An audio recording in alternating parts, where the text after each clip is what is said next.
relationship issues? Relationship Talk On 702. So, on our relationship and sex feature this morning, we're talking about the intersection between pain and pleasure during sex. And I know that the idea that pain could ever be pleasurable during sex might seem contradictory, right? Even alarming to some people. But for some individuals, certain types of pain not only enhance intimacy, but also deepens emotional connection and sexual satisfaction. So in today's conversation on our relationship and sex feature, we're going to explore this complex intersection between pain and pleasure during sex. So I want us to just unpack the dynamics, when pain is consensual and pleasurable, when is it a symptom of something more serious, and why communication and consent are key in navigating these experiences. And I want you to join this chat. As always, I want you to share your experiences with us. Why do you think you enjoy pain during sex? Do you enjoy pain during sex? Or maybe you do experience pain, but it's not pleasurable pain, and you're wondering what could be wrong.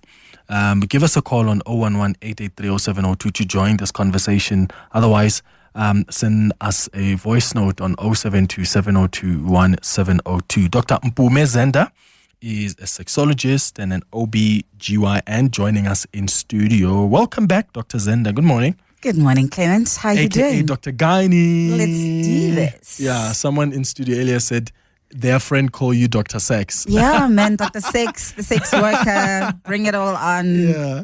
This is the job I do and love, so yeah, I'm happy to be here. What an important conversation we're having this morning. Yeah. And I say important because for some people, there are people who are surprised as to why they actually enjoy pain during sex.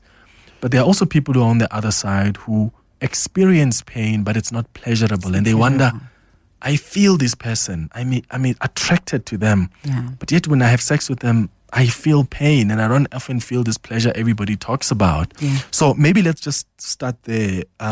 When we talk about pain during sex, what are we talking about, and why is pain sometimes experienced as pleasure in sexual context, and why is it sometimes just something you must take seriously and attend to? Absolutely. It's such an important one, Clement, because as many as about 75% of women have experienced some kind of pain during sex. Now, as you rightfully say, there is a type of pain that is consensual, that is wanted, that is desired, and that translates as pleasurable for many people, and that's perfectly fine. But for a lot of the times when pain is unwanted and it actually hinders your ability to experience pleasure, then there is a problem there. And there could be a number of things underlying that where pain is not wanted. It could be something that is coming from the psychological aspect. If you've had a traumatic event, during a sexual intercourse at some point in your life, that may psychologically present itself as something that hinders your ability to experience pleasure. But also medical conditions. Something as simple as just having a yeast infection can cause inflammation, which makes it more painful to have intercourse. Something, changing in the bodies, particularly for women. If you are either postpartum, post-delivery, during menopause, there is such a decrease in the estrogen. It drops down your ability to lubricate. Yeah. If you don't lubricate well, sex is painful. If sex is painful, you start avoiding. So there is this tension between pain and pleasure.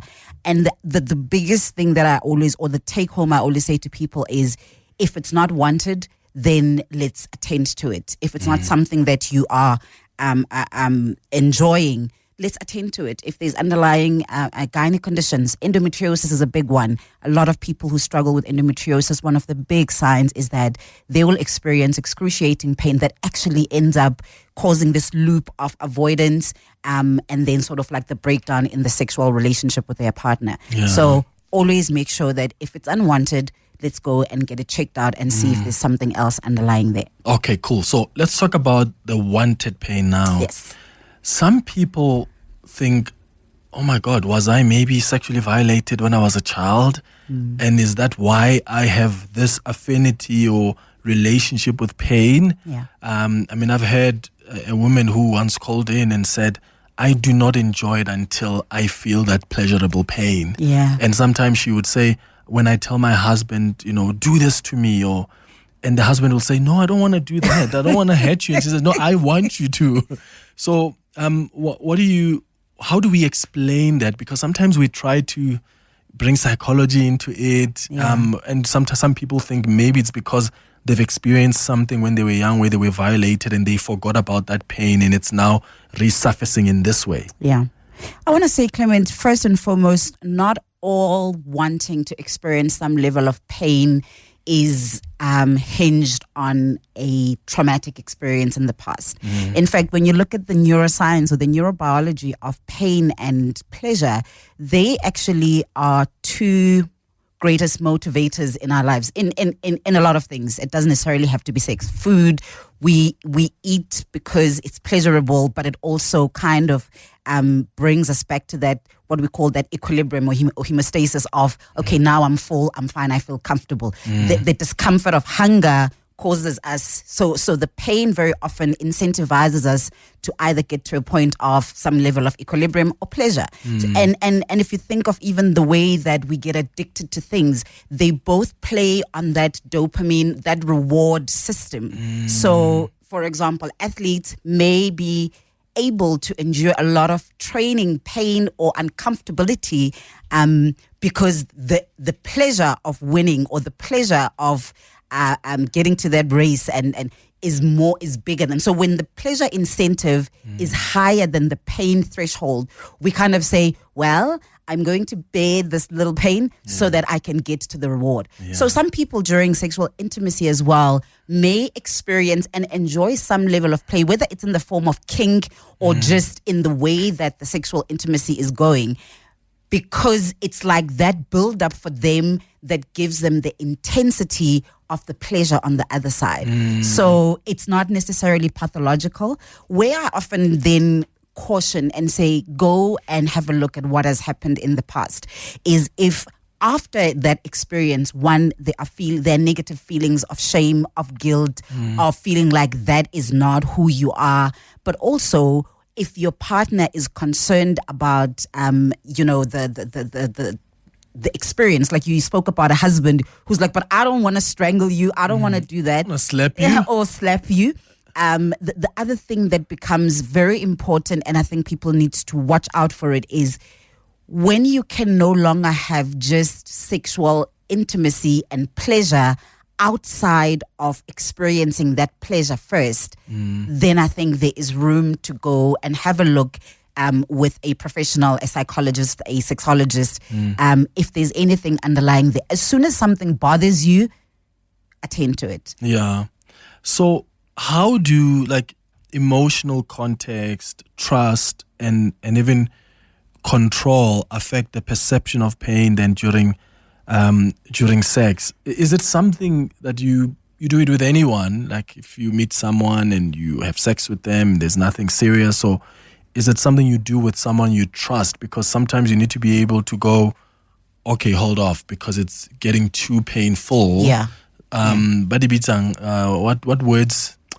What are those words you can say in BDSM? Like they say, what do they call them? If it's too painful. Oh yes. A safe word. Safe word. Safe word. Yes. Safe word. So do you need someone, and is it something you must discuss first, or can you just in that moment of sex and say, I want you to do this because you want the pain?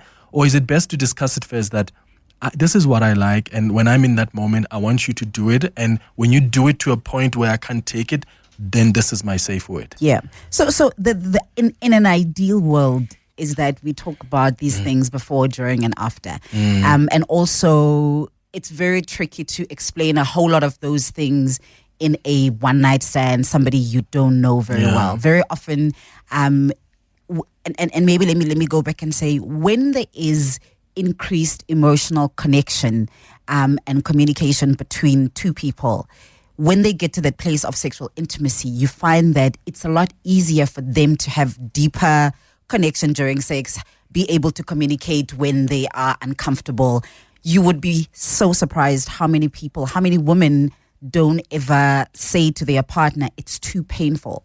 They are either embarrassed, or there is a shame, or there don't wanna is, disappoint. I don't know, I don't want to disappoint, I don't want to be the weak person in this. So a lot of the times, in as much as we can say, in an ideal world, ideally we should be talking about this before, during, and after. But so often people really struggle to have these conversations. So I would say, to protect yourself and also just to safeguard your partner, the best thing you can do is, once you understand yourself, because like I said, it could be something where it's just an infection for a moment and you're like, okay, can we hold off? Let's take off penetration because I'm feeling this way. Yeah. And feel comfortable and confident to say that to your partner. A lot of people struggle even with simple things like that. Or I've got endometriosis. I was diagnosed with endometriosis. And so I understand what that feels like for me during intimacy. Ideally, I want to be able to tell you before. But like I said, a lot of the times we are like, I want this guy. I really want this relationship to work. So we kind of trial it. I've had people who've got vaginismus in a relationship for years, have never had penetrative intercourse.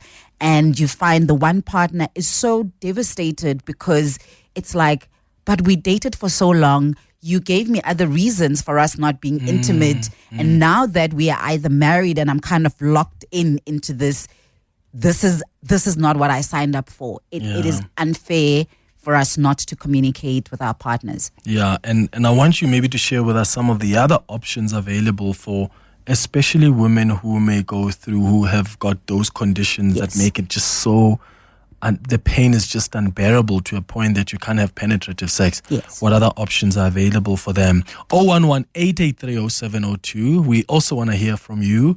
The WhatsApp line is 072-702-1702. We're talking about that intersection between pain and pleasure during sex. Do you feel pain during sex? Do you have, some of these conditions that Dr. Zenda was speaking about? Have you been diagnosed? Is it something you're suspecting and you want to ask Dr. Zenda what it could be? What kind of pain do you feel during sex? If it's unbearable, but also if it's bearable, if it's pleasurable pain, do you actually enjoy that? Maybe do you have a partner who wants pain during sex? How are you navigating that in your relationship? Give us a call on 011-883-0702. The WhatsApp line is 072-702-1702. It's 21 minutes now after 11. Relationship issues Relationship talk. on 702. All right, it's 23 minutes now after 11 o'clock. On our relationship feature this morning, we are talking about the intersection between pain and pleasure during sex. Do you feel pain during sex? And what's the reason for that? Is it because of any of the conditions? I can't even pronounce the conditions. What? Vaginismus. And then the other one was endometriosis. Yeah. If maybe you're suspecting that you may be someone who is suffering from these conditions and you're not sure, but you've been seeing that, when you're having sex with your partner, you feel a lot of pain, and you maybe have a question for Dr. Mpume Zenda, you can call us or you can send us a WhatsApp voice note, and we'll attend to that question.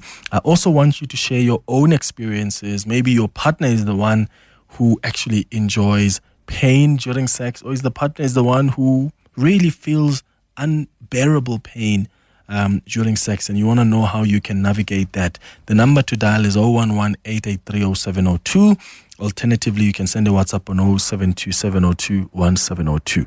Sure, Mr. Clement. Hey, what's again? So,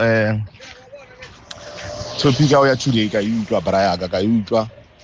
Yeah, ish, yangichaza bona.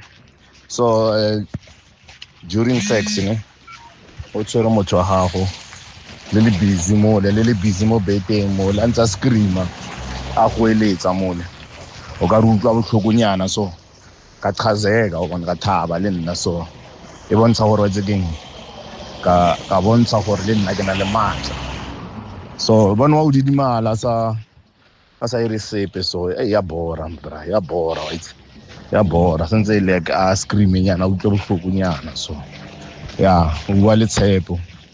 Thank Thank you, Tsepo. I hear that a lot when we have this conversation, Dr. Gaini, of guys who say, if she's not screaming in a heterosexual context, if she's not screaming and is feeling pain, they don't feel like they're doing the job. They don't feel like they are pleasuring their partners or whoever they're having sex with. Because for them to show that Nyasebenza lies, you must be in pain, and I must see you to be in pain. Yeah, that is very contradictory. As common as it is, it's very contradictory because one of the things you want your partner to feel during intimacy is pleasure. Yeah. What is it about your partner experiencing pain gives you pleasure? Again, we spoke about consent. Now, when they are screaming, you have to understand, are they screaming because they are in pain or are they screaming because they are enjoying what you're doing? There is this notion, I mean, something as simple as a lot of guys believe the harder and faster I go, the more enjoyable it is. And I'm like, no. The vagina has think of it as like a silk lining. So in the same way that the front of the penis or the glans penis can be very sensitive. Imagine somebody just rubbing it or kind of abusing it in a way that is now uncomfortable for you. And the reality is when a woman kind of crosses that boundary between pain and pleasure a lot of the times is that they check out. So if I was enjoying what you're doing and then it bordered on, okay, now it's uncomfortable, that stimulating, whether it's clitoral stimulation, whether it's penetration that's now too hard and painful, as soon as I'm experiencing pain, I shut down emotionally and I check out. So the very thing that you were trying to get from me, which was to make me experience pleasure, you've gone on the other side. The question is then, how do you regulate guys or, let's say, it could even be women for that matter, when somebody is the one who enjoys seeing you in pain? The concern with that is, you see, when you look at actually, a lot of people frown upon things like BDSM, but actually there's a lot of very strict rules in how that work, that dominance and submissive. Yes, but there's a lot of protective rules around how those people who practice proper BDSM do it. Whereas in this case, when we just, this freestyling of I want you to feel pain, we can play with things that are dangerous or that are uncomfortable for your partner and risk actually causing negative effect on our relationships. Yeah. What is the influence of pornography? Because some people also just watch porn and they see women being strangled and and they're just screaming in pain and the guys are just hitting hard and they think, that's the way to do it. Actually, that's how the woman loves it. But in fact, also women are different. Very men much. are different. Exactly. What the next person finds pleasurable because they're humping faster doesn't mean that's going to be the case here. Absolutely. I think one of the biggest fallacies again is what we see in porn. I often say, if you think about it, even just 1 minute of that scene, it has been shot 1,000 times for many hours. They've gotten professionals. Everything they've edited. Yeah. Everything is kind of exaggerated to heighten the stimulation that you have, but it's not real. And so I often discourage couples. I know I'm not going to be very popular I discourage people and couples, if you are curious about porn, and do it with your partner. Yeah. Try it with your partner. Take your own videos and stuff. And the thing is, if you are not communicating with them, if you just copy and paste what I saw and then you want to come and try it at home, you have to look at your partner and be like, do they have the stamina of what you saw? And did I even ask them, do you enjoy this? Yes. Would you like to try this? Yeah. It's one thing if you're like, baby, as you've seen, this style looks very interesting. Let's try it. But also when you're like, let's try it, you're trying it in your own way and you're not saying to your partner, be basically like a copy and paste of that porn star that you were watching. But also, I mean, the influence of porn is not even just on styles and, positions. It's like even the language. Exactly. Like you start calling your poor wife words that, where did you get that? Where did you? And does she or he want to be called a B during sex? You know, does he want to be called this during sex? But because people watch porn so much, whatever the guy does there or woman says there, it's like they take and they bring it into their bedrooms, and we forget that we're different people. That is done for show. Yeah. This is a reality. It's 11:30 now. Relationship issues Relationship Talk. on 702. 11:33. Let's continue with our conversation on our relationship and sex feature. Remember, this is adult radio, so if you've got kids with you in the car, you may just want to switch off or just give them headphones to listen to something else. We're talking about the intersection between pain and pleasure during sex. There are some people who do find pain pleasurable, and if you are that kind of person, I'd like you to share with us, what kind of pain do you find pleasurable? Are you a type of person that loves the slapping, the thrusting, the strangling? What is it that you enjoy about pain during sex? And if you are maybe on the other side and you experience a lot of pain and it's not pleasurable, maybe you're scared to even tell your partner, or maybe you can tell that your partner is in pain, but you never really talk about it because she doesn't want to disappoint you. Give us a call. And Dr. Gaini has dealt with many of these kind of cases, and maybe she can give you some tips on what to do next. 011-883-0702 is the number to dial. WhatsApp's on 072-702-1702. Me, in my case, I don't like painful sex, and I'm blessed with a partner that also understands. You know, when I start to feel pain, I do communicate, and he listens, you know, and he would ask, do you want us to stop? Maybe do you want us to change the position, you know, whether it's through penetration at the time or maybe through thrusting. You know, once I start to feel any discomfort, I would just tell him that, you know what, I can't continue. And yeah, at times, you know, I do persevere, if I may put it that way. And he would just thrust so hard. And when he's about to come, he would choke me. I'd be like, Aibo, why are you harming me now? What's going on? But we would laugh about it. But in all honesty, you know, when the pain is intense, I do tell him that I can't bear. And then we would stop right there and attend to it so that going forward, we know what is it that I like and what is it that I don't like. Nothing beats communication. Thanks for the show. I love that. Communication. Because some people will say, yeah, but you're messing up the mood. No, communicate. But I love the balance of her knowing, you know, her red zones where it's like, safe word now, okay, this is not working. But also to understand that, let's be fair as well, in the heat of the moment, there is also something about that pleasure that kind of lessens the amount of pain you actually perceive. So you'll find a lot of women will complain about the pain after the intercourse. Like, I didn't realize how rough the intimacy was until afterwards. That's because of all side effects now. It's not even side effects. It's just because during the time of the amount of dopamine, the amount of the hormones, just that high of it, your pain sensory is much more dumbed down compared. So there is some level of discomfort, but if you are still okay with it and the comfortability to know the difference between something that is now, okay, this is painful, I cannot go on, and something where it's like, okay, I know my person is and they are like about to come, and you're like, okay, let me give you your moment, you know, have your moment. Because it's brief, you know. Yeah, there's a give and take, and knowing that it's in a safe environment and there's nothing malicious about what they are doing. Yeah. Hi, Clement. So yeah, the topic for today. So I actually want to ask something, with the pain, are we only referring to women? Do men also go through that pain? And if so, what could be the cause on a man? Because, you know, if a man was a lady or happy, so it's kind of embarrassing.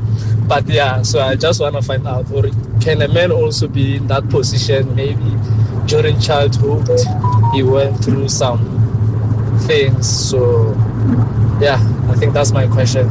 I know there might be pain because of the man who just got some cut or whatever, but is there any other pain on woman that can make him or handle that pain during intercourse?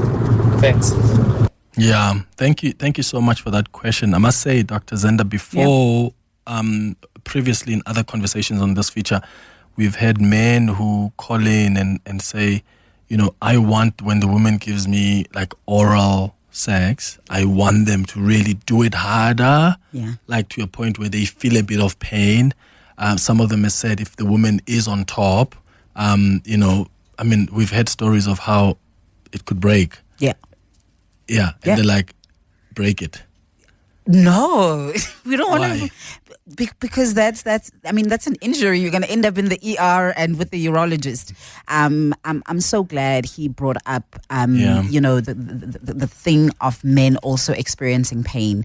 I said earlier on, as common as pain is during intercourse, it's not normal unless it is wanted type of pain, and it increases your enjoyment and pleasure of sexual intimacy. So men could have pain from just, again, a simple infection, a urinary tract infection, a sexually transmitted infection, but also there could be other serious things. And when there is pain that has not been there before, but even if it has been there, if it's been a persistent pain, please go and have it checked out.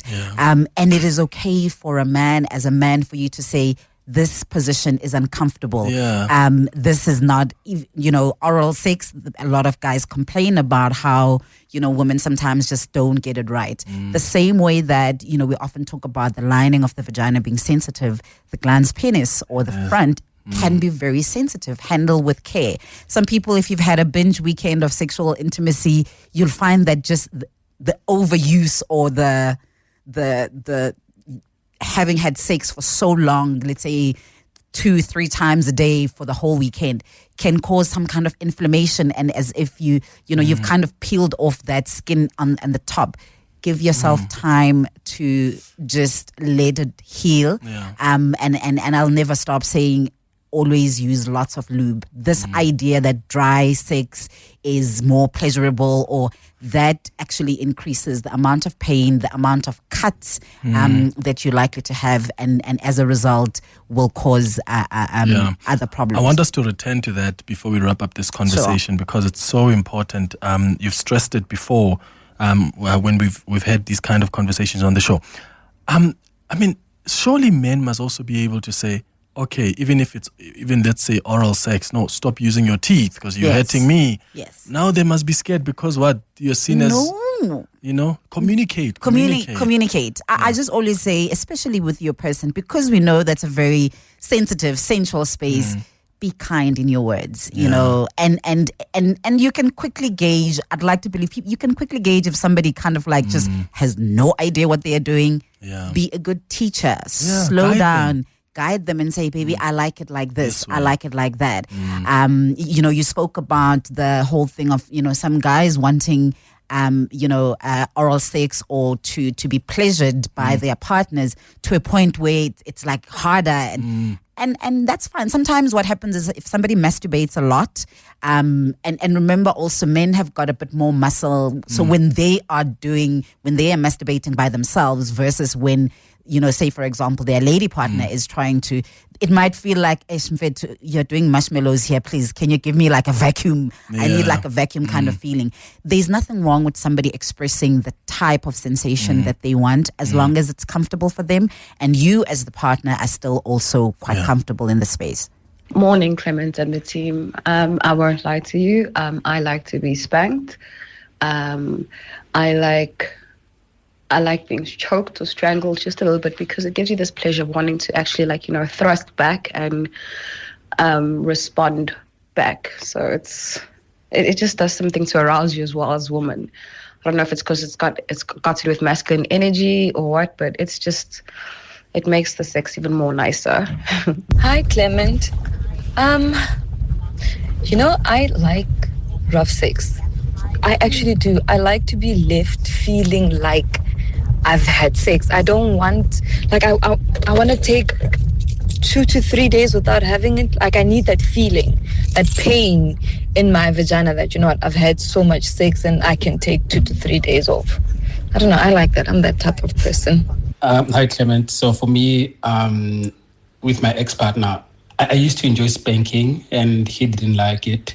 So yeah, because for him it's like when you spank him, it's like he's a B, the B word. So yeah, it's kind of like affected the overall experience for me. If I couldn't do that. Oh man, that's Yeah. so sad. I've often heard. I mean, Dr. Zenda, people who call and they say they're dating people who are conservative. Yes. Maybe you're dating a pastor or a religious leader or someone who's respected, and you're like, in the bedroom, I don't need a pastor. I need Exactly. you to be my person. And some people are not getting that because they're like, no, you're treating me like a bee when you Yes. spank. Yeah. How do you navigate that? Oh, Clement, whether we like it or not, our social and cultural context Yeah. matters. Our education, our open-mindedness, our experiences, our preferences, all of these things, we take them all into the bedroom with our partners.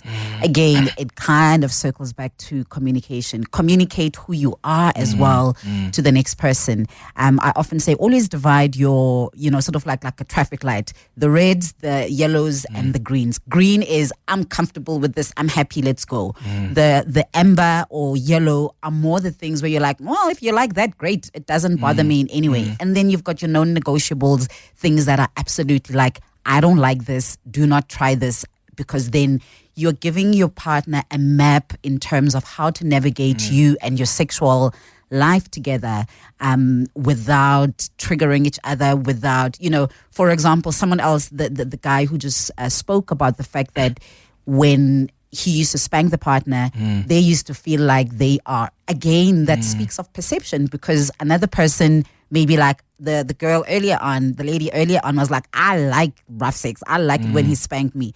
It arouses me. So it's also our perception and the meaning we have attached to things. If I've attached, dirty to sex or to BDSM, then chances are I'm not going to enjoy that. So give the person in front of you, at the very least, the liberty to be themselves and make sure that you are also showing up as all of you. Absolutely.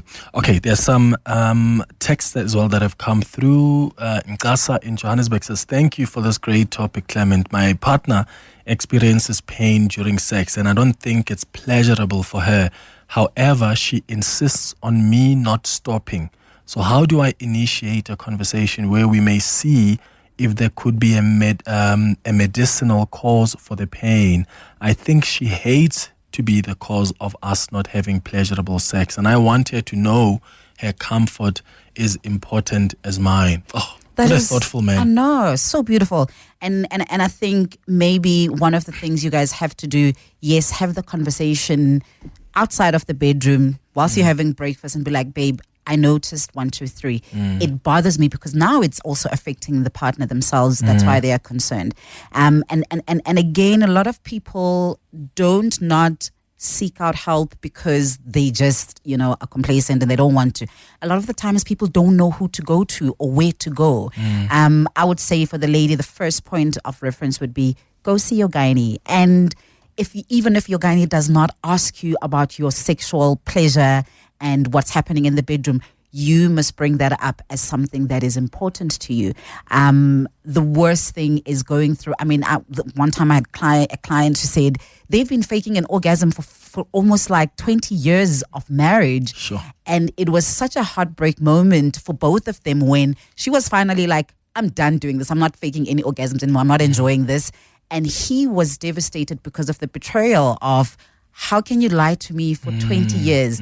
She thought she was doing something to help him, but in turn, it was hurtful. So do not hide. If it is painful, pain is not normal. Pain is common. Go and see somebody, unless it's pain that you are inflicting and you're both consensual about it. Yeah. Hey, Clement. So I like rough sex occasionally, right? Choke me, spank me, go hard. I usually say to my partner, give it to me like you don't love me, like you want to kill me or something. But that's occasional, not all the time. And I think that's why it's great, because it's not every day.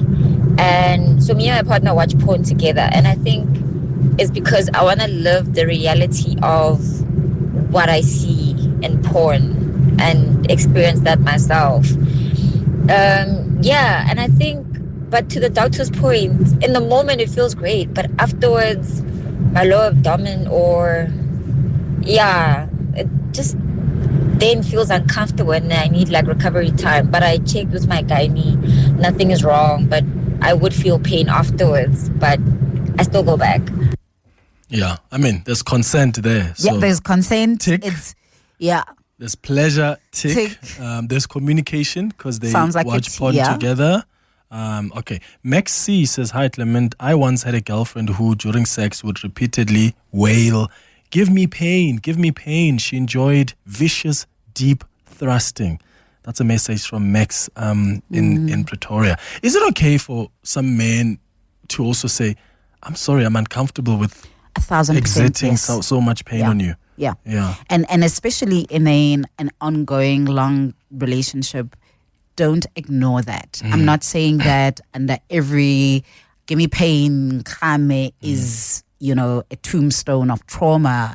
But if it's something that is repeatedly coming through, and especially if you're uncomfortable with it, in fact, even if you're not as a partner, I think we are sometimes too passive about the things that we experience in our relationships because we are too afraid to rock the boat, or, I don't want to go there with them and stuff. A lot of people have experienced some really hard things, and you don't know that you could be the partner that, like the guy was saying, I am a safe space for you. A lot of people have never experienced a safe space to be able to say, actually, this comes from 1, 2, 3. Or if they're not aware, actually, I've never had a partner who cares about me in the way that they are willing for me to go and get help. They've been in a relationship where the way that they were shown love was through painful intercourse, maybe, was through some kind of torture in the relationship. And so that experience of someone caring and saying, no, it's not okay for you to experience pain, let's go find help, could very well be a foreign concept for them. So be a safe space, not just for yourself, but for your partner. Yeah. Anonymous says, hi, Clement. Most of the time I enjoy some rough sex with choking and spanking, and my partner knows that, and he also enjoys that. Now the challenge arises when I want vanilla sex. What is vanilla sex? It's plain, old, simple, nothing. Yeah, vanilla. It's just ordinary. Okay. What is ordinary? Okay, I've never had that. I swear, I've never heard of a vanilla. It's sex. Like a vanilla relationship. It's like sort of like very traditional. What we used to. Okay, so nothing. Frills. Okay. Yeah. Oh, okay. They just call like it vanilla. Pretty much like missionary. Oh, just missionary. In out. We're done. Okay. Yeah. Okay. We're learning. Okay, so he says that the problem arises when I want vanilla sex and it's foreign for him. I feel like I'm depriving him of his pleasure. Yeah, but also, I mean, if she also sometimes doesn't want the rough, I just want vanilla today. I mean, surely he can indulge her. And nicely, she talks about vanilla. Sex is like food. Sometimes you want a quick snack. Sometimes you want a buffet. Sometimes you want, just very soft, ice creamish, like easy cuddle type of sex. It is totally okay. And particularly for women, because of our changing hormones in our cycles, very often we want a different kind of feel from our sexual intimacy.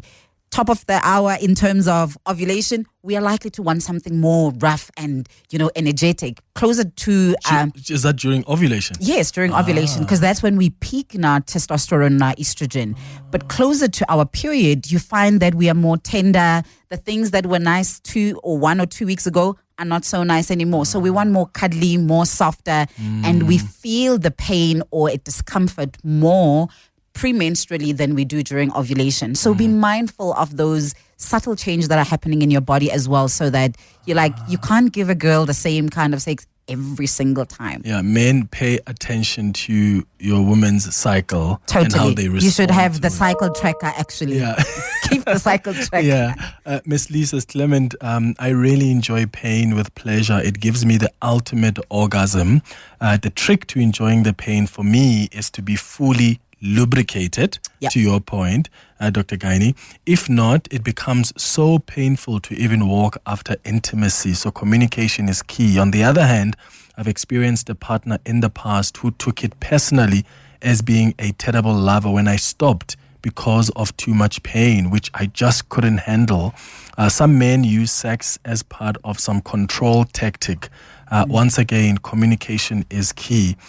She's raising that issue of lubrication. Yeah. Lubricate, and anybody who makes you feel uncomfortable about yourself, about them, it's okay to say, it's not for me. Yeah. Another one says, Clement, thank you so much for touching on this topic. A really great one, by the way. I broke up with a guy I was with because he called me my little girl during sex. I don't know, but something about how he said it did not sit well with me as a mom. Yeah, you see what we were saying earlier. Exactly. That you go watch things and then you think they're going to be applicable here. No. But then what do I say? Do I ask first that, hey, do you mind if I call you my little girl during sex? Look, very often these things will pop out unexpectedly. We were talking about this off air. And so when it comes up for the first time and you feel that discomfort, do not tuck it under the carpet because things are so nice at that moment. Raise it. Even if it is a matter of raising it afterwards, raise it and say, that did not make me feel comfortable. Where does that come from? And then you debate it from there. I think, again, back to the negotiables, non-negotiables, it really doesn't bother me.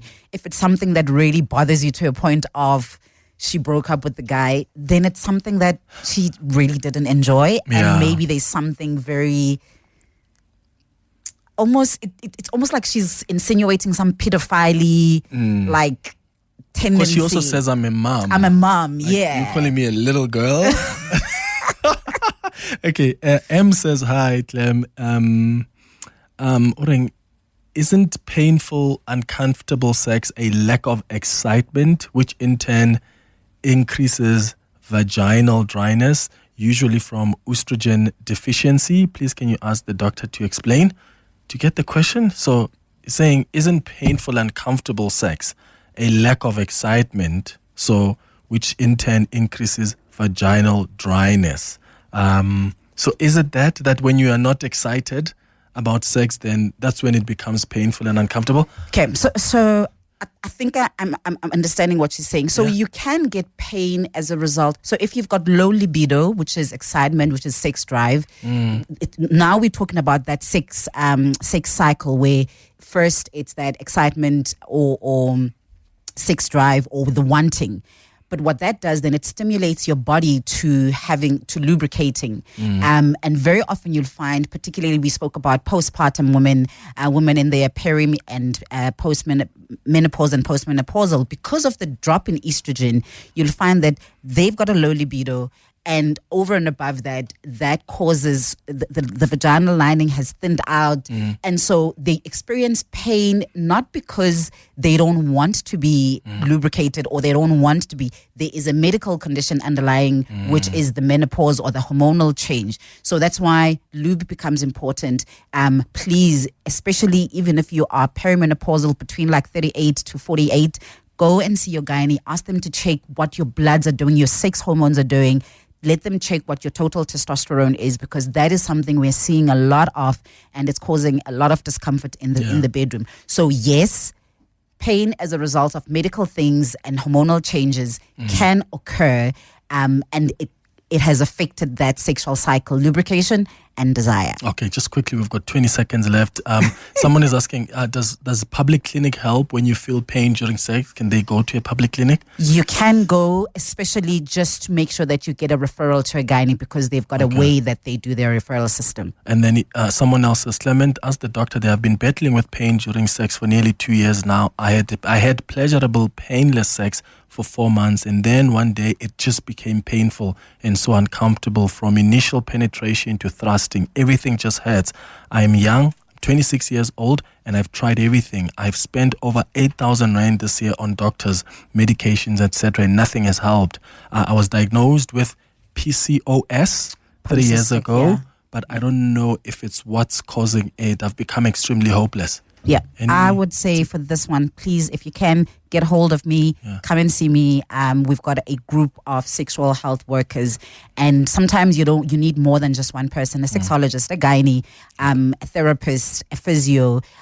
There's a number of things that I'm already suspecting with her, but we need context and examination and understanding where it's coming from. All right, go check out Dr Mpume Zenda or Dr Gynae. She's there on the socials, and maybe just make sure you go see her. Dr Zenda, thank you, as always. Always a pleasure. It's 2 minutes before 12.